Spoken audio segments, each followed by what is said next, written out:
Mmiri maram. Rain fell on me. A spiritual song. Ndewo. This is Yvonne Choma Mbanefo and welcome to Learn Igbo Now Challenge, where our mission is to help you read, speak, listen, and write in Igbo language by giving you daily exposure and bite-sized practice materials. The lesson for today is titled Mmiri maram. Rain fell on me, and it's a spiritual song. But before we start, we're going to look at 6 key words we'll learn from this song. And these words are Mmiri, but in this context is rain, Mmiri ozuzo, because we know that Mmiri is water. But when you qualify Mmiri ozuzo, or also based on the sentence, you can derive the context, and that will let you know whether it's water or rain. Mmiri nezo, it is raining. Or Mmiri maram, rain fell on me, which is what we're going to learn in this song. Mmiri, mmiri ozuzo, rain. Iso, iso is to follow, the verb to follow. Sorom gaa ahia, follow me to the market. Kam soro gị gaa ụlọ ọgwụ. Let me follow you to the hospital. Achọrọ m iso gị gaa. I want to follow you. Anwụ, anwụ. Anwụ means sun, but you can also hear anyanwụ sometimes. Anwụ or anyanwụ, sun. But in this context, you will hear anwụ. Anyanwụ is the eye of the sun. Anya, eye, and then anwụ, sun, the eye of the sun. But most times you hear anwụ. So anwụ is sun. Anwụ na-acha, the sun is shining. Ịcha is the verb to shine. Ịcha is the verb to shine. Like I said a few seconds ago, anwụ na-acha, the sun is shining. Anwụ chara taa, the sun shone today.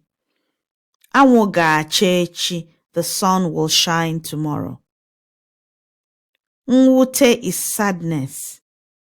Ihe a wutere m, this thing saddened me. Ihe a bụ ihe mwute, this is a thing of sadness. Mwute is the emotion sadness, but in the sentence, you can see W-U-T-E, wute. One wute gị, is it saddening you?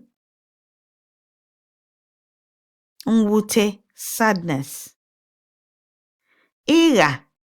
Ịga is to leave behind or to leave something off. Aga m aghara gị ugbu a. I will leave you behind now. Ị ga-agha akpa ụkwụ a n'ụlọ. You will leave off this shoe at home. Ịga, to leave behind or leave off. Ready? Let's begin. Ka anyị bido.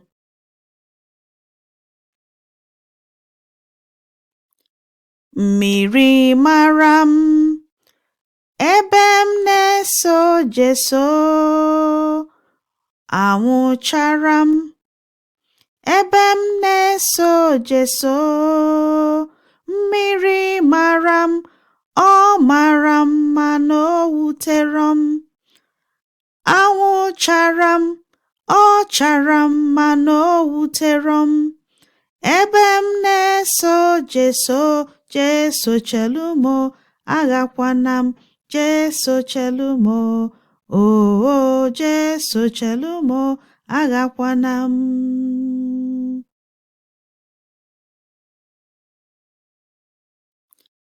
Mmiri mara m, ebe m na-eso Jesu. Anwụ chara m, ebe m na-eso Jesu. Mmiri mara m, ọ mara mma na o wutere m. Anwụ chara m, ọ chara m mana o wutere m. Ebe m na-eso Jesu chelu m, agakwana m, Jesu chelu m. Oh, Jesu chelu m, agakwana m.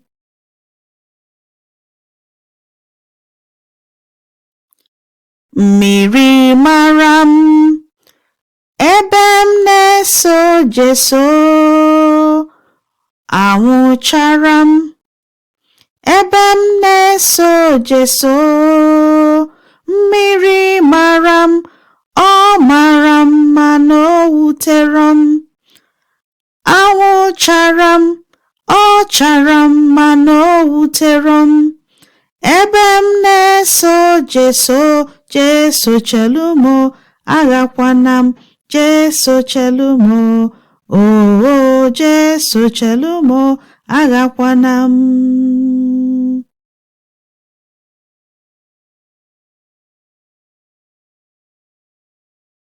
And so the 6 words we've learned from this song are the 6 key words are Mmiri.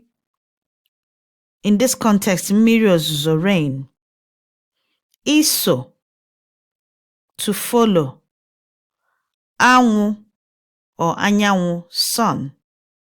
Ịcha, to shine. Mwute, sadness. Ịga, to leave behind or leave off.